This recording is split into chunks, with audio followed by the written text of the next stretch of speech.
The war had ended, but victory came at a terrible cost. Entire wizarding families had vanished. Schools stood half empty. Fear still whispered through every corner of the magical world. The Ministry of Magic, desperate to rebuild, came up with something no one expected: the Population Act, a law that would decide the future of wizard kind, whether anyone liked it or not. The act required every witch and wizard over 21 to take a magical compatibility test. The spell would find their perfect match, the person whose magic balanced theirs. Once matched, the couple would be magically bonded, forced to live together, and expected to bring new life into the world. No one could refuse, not even the most powerful witches or the most respected families. And that's how Lucas Gray and Harper Lane found themselves standing in the Ministry's marble hall, staring at each other in disbelief. Harper couldn't breathe when she saw his name appear beside hers on the glowing parchment. Lucas Gray, the same Lucas who had once mocked her for being a half-blood nobody. The same man whose family had fought for the wrong side in the war. The man she swore she would never speak to again. He looked just as shocked, pale, tense, his gray eyes wide. "There has to be a mistake," he said sharply. "This can't be right." But the ministry official only gave a tired smile. "The spell doesn't make mistakes. You two are a perfect magical match. Congratulations." "Congratulations?" Harper snapped. "You're ruining people's lives." The official only shrugged. "It's the law." Lucas clenched his fists. "I won't marry her." But it didn't matter what either of them wanted. The bond ceremony was scheduled for that evening. By sunset, Lucas and Harper would be magically tied, their lives fused together by a spell that could not be undone. The bonding chamber was dim, lit by floating candles. Harper stood across from Lucas, heart pounding. She could feel his anger radiating through the air like static. The ministry priest lifted his wand. "By the order of the Population Act, your souls and magic are now joined." A burst of white light filled the room. Harper gasped as a wave of warmth rushed through her chest, connecting her to Lucas. She could feel his emotions: confusion, resentment, fear. When the light faded, a thin silver band shimmered around both their wrists, the mark of the bond. "It's done," the priest said softly. "You are now one." Harper's stomach twisted. Lucas wouldn't even look at her. They were married. Strangers forced into a life neither had chosen. The ministry assigned them a house in a quiet neighborhood. The place felt cold, like a cage made of brick and silence. Lucas barely spoke. He spent hours in the study, reading or pacing. Harper tried to focus on her work as a healer, pretending life was normal. But the tension between them was impossible to ignore. Every morning, they ate breakfast at opposite ends of the table. Every night, Harper lay awake, listening to the creaks of the house and wondering if Lucas hated her as much as she hated this situation. But beneath the anger, there was something else: curiosity. Sometimes, she caught him watching her when he thought she wasn't looking. His eyes weren't cruel anymore, just lost. 2 months later, Harper woke to a crash downstairs.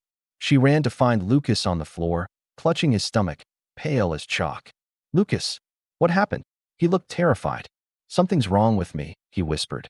"It feels like magic inside me, but it's not mine." She rushed him to St. Augustine's Magical Hospital. After a dozen tests and confused healers whispering behind their hands, the head healer came out, holding a glowing parchment. "You might want to sit down," she said gently. "Mr. Gray is pregnant." The room went silent. Harper blinked. "That's impossible." But it wasn't.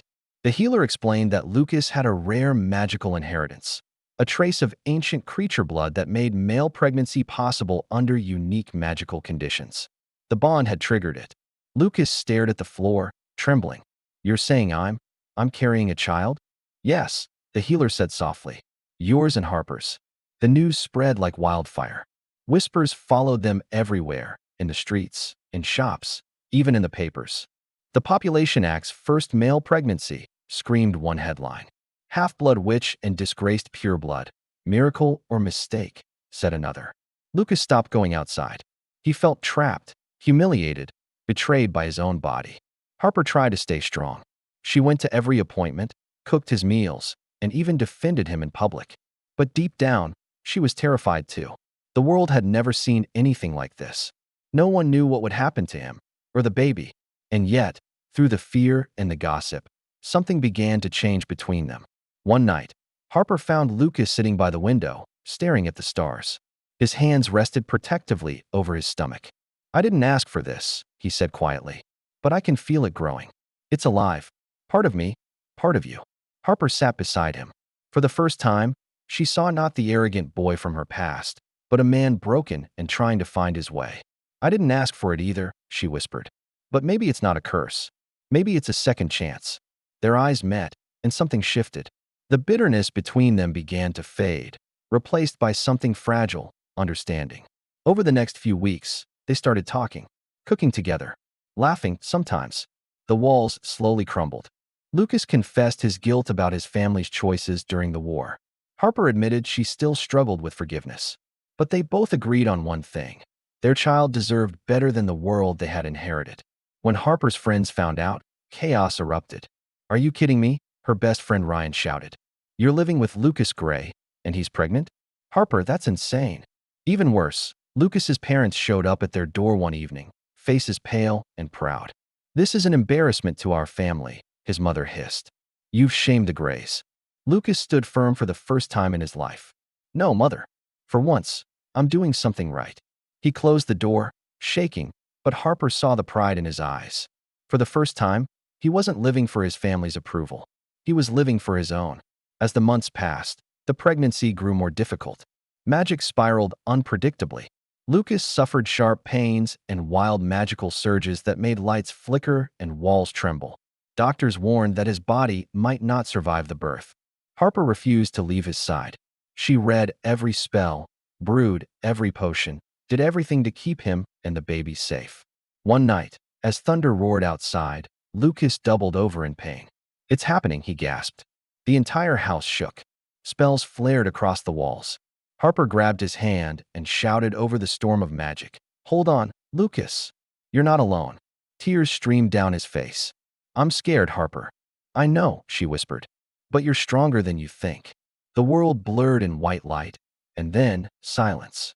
When the light faded, Harper was holding a tiny, crying baby in her arms, a boy, with silver eyes just like his father's. Lucas was weak but alive. He looked at the baby and then at Harper, disbelief and wonder in his eyes. "He's perfect," Harper said softly. Lucas reached out, touching the baby's hand. "I never thought something good could come from all this." She smiled through tears. "Sometimes life gives us what we need, not what we want." From that day forward, they were no longer strangers bound by law. They were a family, small, fragile, and extraordinary. Months later, the ministry reviewed the Population Act. Many argued it violated freedom and love. But when Harper and Lucas stood before the council, holding their baby, their story changed minds. Their love had started in anger and fear, but had turned into something real. Proof that even forced bonds could become true connections when hearts were willing.